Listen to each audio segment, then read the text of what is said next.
I'll never forget the way Maple Ridge Estates woke up all at once. Alarms shrieking and windows rattling like the neighborhood itself flinched. A dirty plume punching out of Karen Whitmore's storybook white chimney and dragging a smear of charcoal across the pale sky while she stood barefoot on her driveway with singed bangs and a bathrobe cinched so tight you'd think it could hold back consequences. She shouted faulty firewood at the firefighters and pointed at the smoke like it had betrayed her, but I already knew what had happened. Because for weeks she'd been borrowing logs from the same stack she claimed violated community standards. The stack I split every autumn behind my shed, stacked neat and kept because I like the way honest work feels in the arms. My name is Darius Cole, black, 38, a mechanical engineer who works from a desk by the back window where I can see the smoker breathe and the tool shed glow when the sun slips around the fence. And for 8 years I've paid the dues early, edged the lawn to a razor, bagged the leaves, waved at kids on scooters, kept my head down when the clipboard patrols did their strolls, and tried to let the quiet be quiet. But some folks don't let quiet live. They manicure it. Maple Ridge sells itself like every brochure suburb. White pickets, matching shutters, a covenant thick as a phone book, and smiles that switch on for visitors and off for living. And most people here are decent enough. The Millers bring pumpkin pie with too much nutmeg.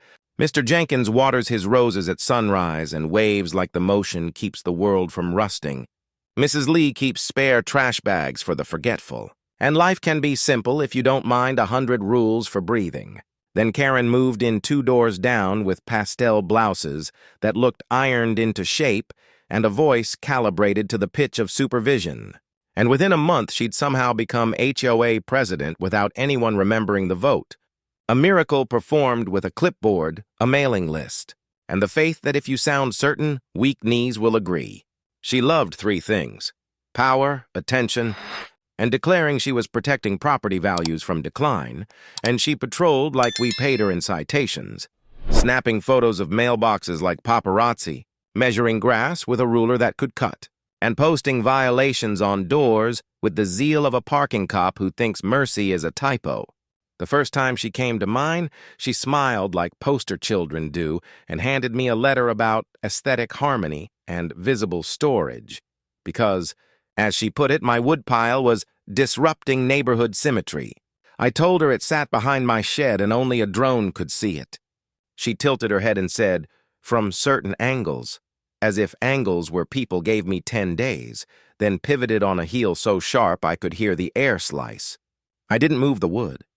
I stacked it tighter and higher and thought that would be that.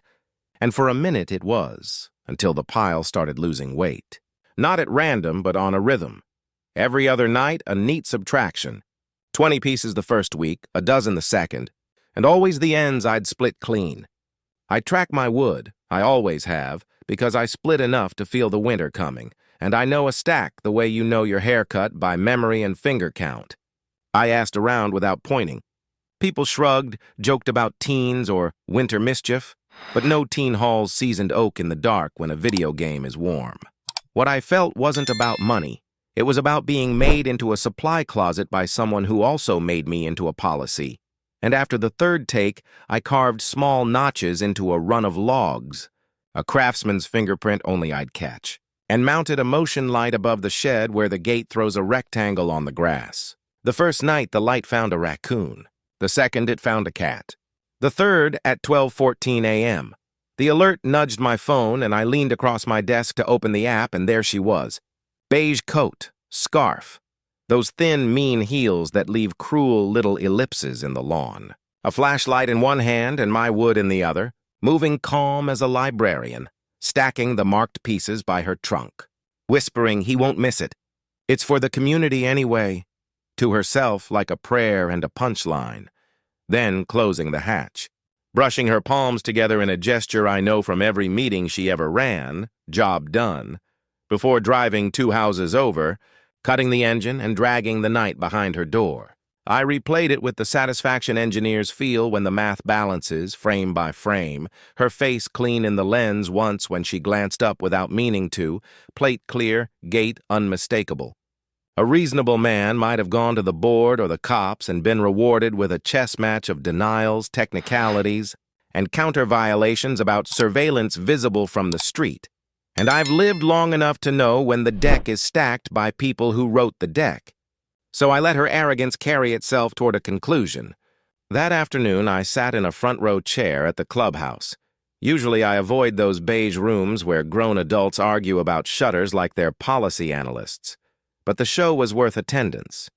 Karen arrived precisely late with a mug that said "Number 1 Boss Lady" and a stack of printouts, pushed her glasses up, and declared the first order of business: fire hazards and property aesthetics, specifically Mr. Cole's woodpile. Then announced a $250 fine and a 72-hour ultimatum. When she finished, I raised my hand and asked, "You documented the wood recently?" And she smiled as if I'd asked to see her resume. "Within 48 hours. "Interesting," I said, because within those 48 hours half my wood was stolen, and the room air leaned forward. And I installed cameras after the second theft, aimed at my property, legal as mail, so... "Would you like to see who took it?" Her color slipped. "That's an invasion of privacy," she said fast. "My yard, my gate, my lens," I replied. "The only invasion was heels through my grass." And a whisper chuckle slid around the chairs. She gathered her papers into a stack that sounded like a gavel and hissed, "You'll regret this," then exited with a speed walk that made the pot of coffee quiver. What came next was inevitable. A citation for unauthorized security installations visible from the street, printed on heavy paper like a wedding invitation to nonsense.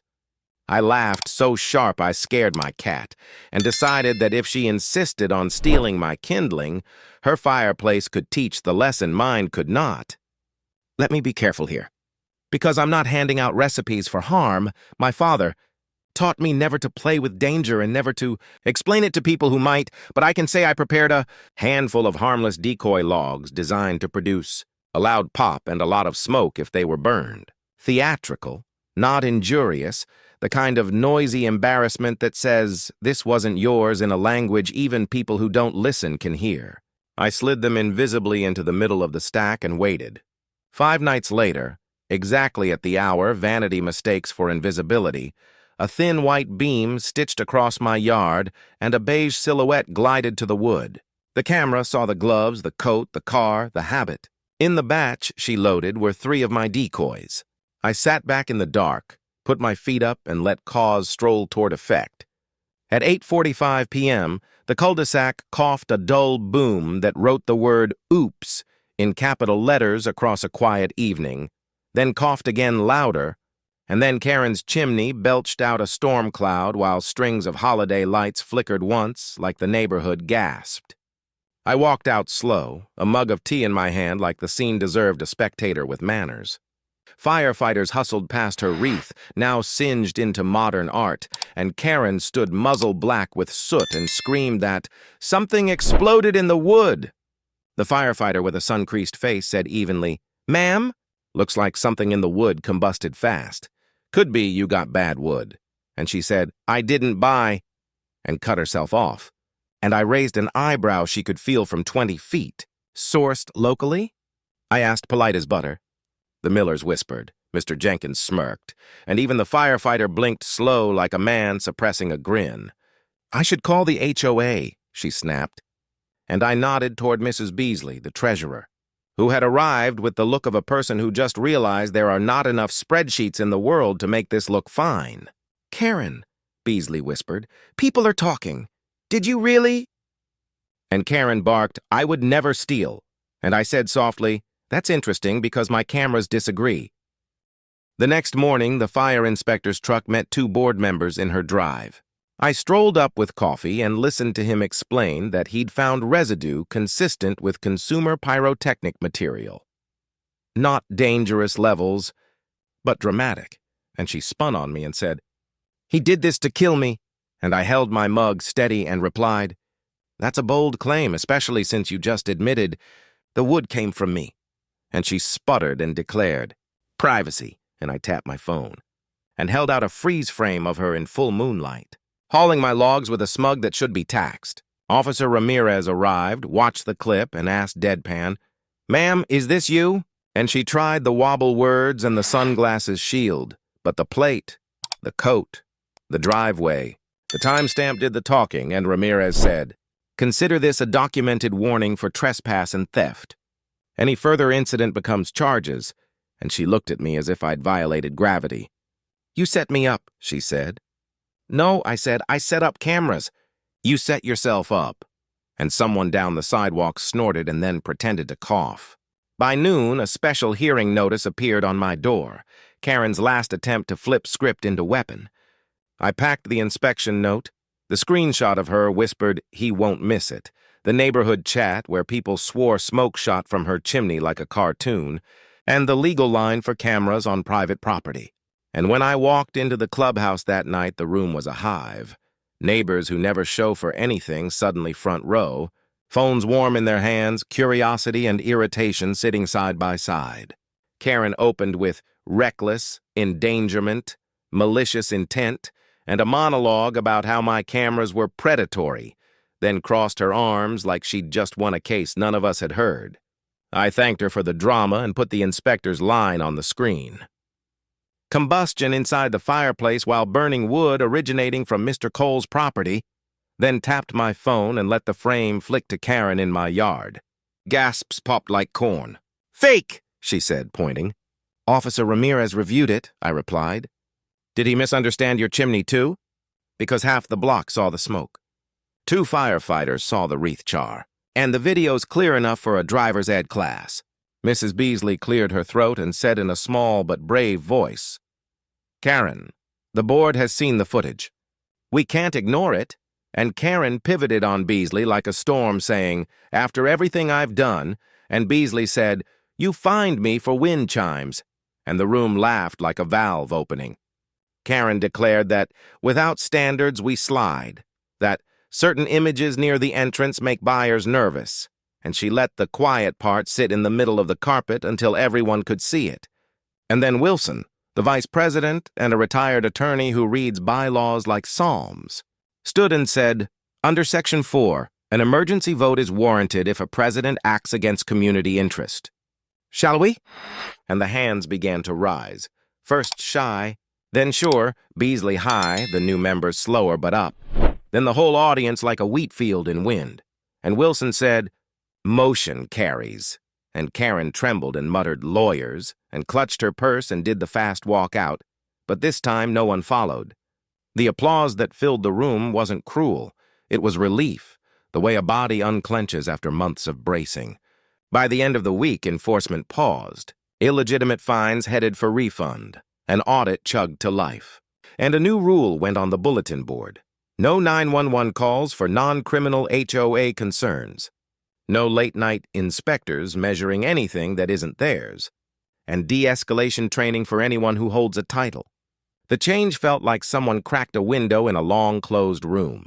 And because I promised myself to say the truth whole, I'll say this.